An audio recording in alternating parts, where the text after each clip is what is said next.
చూపిస్తుంది.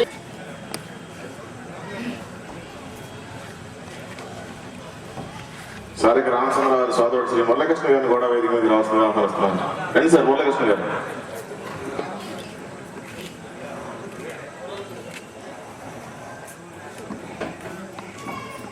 ఓం గణానాం త్వా గణపతకం భవామహే బ్రహ్మణస్పదాను శృణ్వన్నోదభిస్సేద సాదనం ప్రణో దేవీ సరస్వతే వాజేభిర్వాజనివతే ధేనామ విత్రవతో ఓం శాస్త్ర ఓం దచ్చన్యో రావణేమే గాతం యజ్ఞాయ గాతం యజ్ఞమతే దేవీ స్వస్తిరస్తనః స్వస్తిపాద सहस्राक्ष सहस्रपाद सभौमिं विश्वतो वृत्वा अत्यधिष्ठदिशाङ्कलं पुरुष एवेदकं सर्वं यद्भूतं यच्चभुव्यं उतामृतत्वस्य सानः यदन्नेनातिरोहते एतावानस्य महिमा अतोऽध्यायागुश्च पुरुषः।